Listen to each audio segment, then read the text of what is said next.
رسول اللہ نے فرمایا کہ جو شخص حدث کرے اس کی نماز قبول نہیں ہوتی جب تک کہ وہ دوبارہ وضو نہ کر لے۔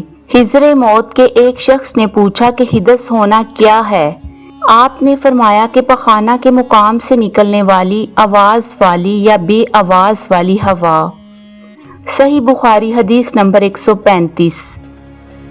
میں ایک مرتبہ ابو ہریرہ رضی اللہ عنہ کے ساتھ مسجد کی چھت پر چڑھا تو آپ نے وضو کیا اور کہا کہ میں نے رسول اللہ سے سنا تھا کہ آپ فرما رہے تھے کہ میری امت کے لوگ وضو کے نشانات کی وجہ سے قیامت کے دن سفید پیشانی اور سفید ہاتھ پاؤں والوں کی شکل میں بلائے جائیں گے، تو تم میں سے جو کوئی اپنی چمک بڑھانا چاہتا ہے تو وہ بڑھا لے، یعنی وضو اچھی طرح کرے۔ صحیح بخاری حدیث نمبر 136۔ انہوں نے رسول کریم سے شکایت کہ ایک شخص ہے جسے یہ خیال ہوتا ہے کہ نماز میں کوئی چیز یعنی ہوا نکلتی معلوم ہوتی ہے۔ آپ نے فرمایا کہ نماز سے نہ پھرے یا نہ مڑے جب تک آواز نہ سنے یا بو نہ پائے۔ صحیح بخاری حدیث نمبر 137۔ نبی کریم سوئے یہاں تک کہ آپ خراٹے لینے لگے، پھر آپ نے نماز پڑھی اور کبھی کہا کہ آپ لیٹ گئے، پھر خراٹے لینے لگے، پھر آپ کھڑے ہوئے، اس کے بعد نماز پڑھی۔ پھر سفیان نے ہم سے دوسری مرتبہ یہی حدیث بیان کی عمرو سے۔ انہوں نے ابن عباس رضی اللہ عنہ سے نقل کیا کہ وہ کہتے تھے کہ ایک مرتبہ میں اپنی خالہ ام المومنین حضرت میمونہ کے گھر رات گزاری تو میں نے دیکھا کہ رسول کریم رات کو اٹھے۔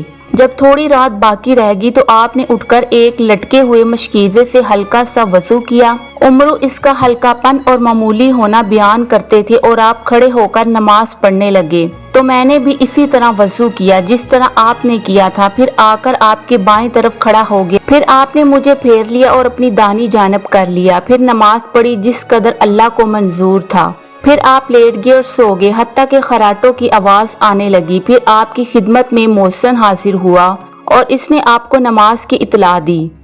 آپ اس کے ساتھ نماز کے لیے تشریف لے گئے، پھر آپ نے نماز پڑھی اور وضو نہیں کیا۔ ہم نے عمرو سے کہا کچھ لوگ کہتے ہیں کہ رسول اللہ کی آنکھیں سوتی تھی، دل نہیں سوتا تھا۔ عمرو نے کہا میں نے عبید بن عمیر سے سنا، وہ کہتے تھے کہ انبیاء علیہ السلام کے خواب بھی وحی ہوتے ہیں۔ پھر قرآن کی یہ آیت پڑھی میں خواب میں دیکھتا ہوں کہ میں تجھے ذبح کر رہا ہوں۔ صحیح بخاری حدیث نمبر 138۔ رسول اللہ میدان عرفات سے واپس ہوئے، جب گھاٹی میں پہنچے تو آپ اتر گئے۔ آپ نے پہلے پیشاب کیا، پھر وضو کیا اور خوب اچھی طرح نہیں کیا۔ تب میں نے کہا یا رسول اللہ نماز کا وقت آ گیا۔ آپ نے فرمایا نماز تمہارے آگے ہے، یعنی مزدلفہ چل کر پڑھیں گے۔ جب مزدلفہ میں پہنچے تو آپ نے خوب اچھی طرح وضو کیا، پھر جماعت کھڑی کی گئی، آپ نے مغرب کی نماز پڑھی، پھر ہر شخص نے اپنے اونٹ کو اپنی جگہ بٹھلایا، پھر عشاء کی جماعت کھڑی کی گئی اور آپ نے نماز پڑھی۔ ان دونوں نمازوں کے درمیان کوئی نماز نہیں پڑھی۔ صحیح بخاری حدیث نمبر 139۔ ایک مرتبہ انہوں نے وضو کیا اور اپنا چہرہ دھویا، اس طرح کے پہلے پانی کے ایک چلو سے کلی کی اور ناک میں پانی دیا، پھر پانی کا ایک اور چلو لیا، پھر اس کو اس طرح کیا یعنی دوسرے ہاتھ کو ملایا، پھر اس سے اپنا چہرہ دھویا، پھر پانی کا دوسرا چلو لیا اور اس سے اپنا دانا ہاتھ دھویا، پھر پانی کا ایک اور چلو لے کر اس سے اپنا بایاں ہاتھ دھویا، اس کے بعد اپنے سر کا مسح کیا، پھر پانی کا چلو لے کر دانے پاؤں پر ڈالا اور اسے دھویا، پھر دوسرے چلو سے اپنا پاؤں دھویا یعنی بایاں پاؤں۔ اس کے بعد کہا کہ میں نے رسول اللہ کو اسی طرح وضو کرتے ہوئے دیکھا تھا۔ صحیح بخاری حدیث نمبر 140۔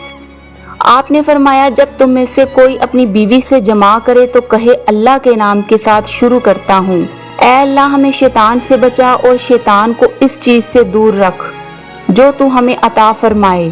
یہ دعا پڑھنے کے بعد میاں بیوی کو جو اولاد ملے گی اسے شیطان نقصان نہیں پہنچا سکتا۔